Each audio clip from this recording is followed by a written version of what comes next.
The air was heavy that Sunday morning. It wasn't the weather, it was the tension. Rumors had been circulating for weeks, but no one dared to say it aloud. Pastor Ade, the righteous man of God, a father, a husband, and a community leader, had crossed the line. And this time it wasn't about petty church politics. It was about betrayal, deceit, and dark secrets that would shake the church to its foundation. It all started with Chioma. Emeka had been dating Chioma for 2 years. She was his ward, gentle, sweet, and beautiful. They had plans to get married once Emeka secured a better job.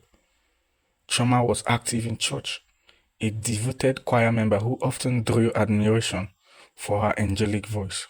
Pastor Ade began noticing her during one of her choir solos. At first, it seemed innocent, compliments about her singing, extra prayers for her during counseling sessions. But it didn't just stop there. Chioma began receiving special treatment. Pastor Ade would call her late at night, claiming he had vision for her and offering to guide her spiritual growth.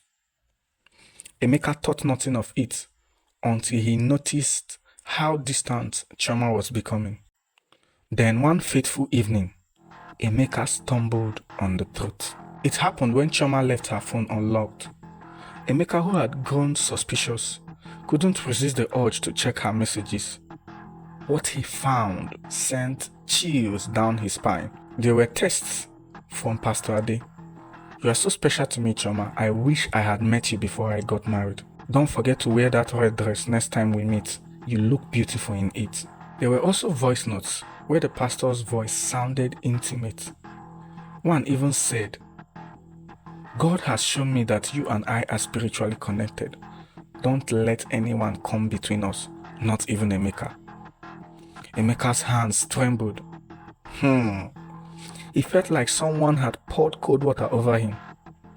How could the man he respected, the man who preached about holiness every Sunday, betray him like this? When Emeka confronted Chioma, she burst into tears.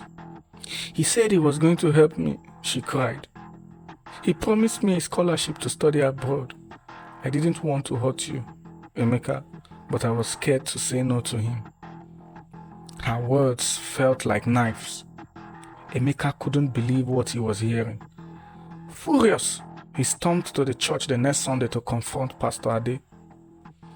But the pastor denied everything, claiming the devil was using Emeka to tarnish his image. "Young man, be careful what you accuse a man of God of," Pastor Ade warned, his voice calm but threatening. He said, "Touch not my anointed." Emeka wasn't backing down. He shared the evidence with a few elders in the church. That's when things began to get out of control. Surprisingly, a week after the confrontation, Emeka fell ill. It started as a mild headache, but soon his entire body began to ache.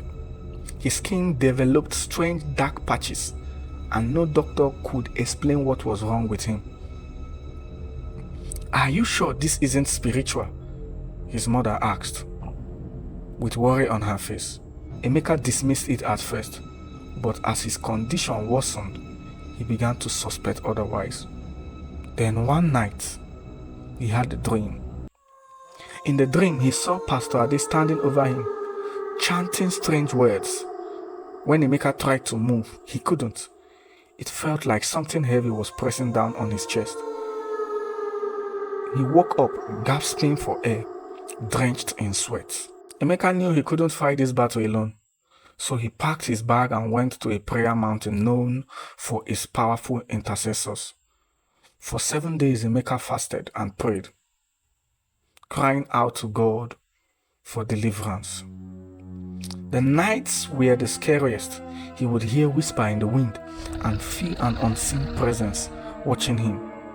On the third night, he dreamt of a serpent trying to coil around him, but a bright light appeared and struck the serpent down. Emeka also noticed that around his thighs, Boys begin to grow there, and he was having issues with walking. Things were getting worse, but Emeka didn't stop praying. By the 7th day, Emeka felt a sudden peace. The dark patches on his skin began to fade, and his strength returned. The prophet on the mountain told him, "The evil that was sent to destroy you has been returned back to its sender." Back in the church, word has spread about Pastor Ade's dealings. Other women came forward, sharing similar stories of manipulation. Some even claimed he had used charms to control them.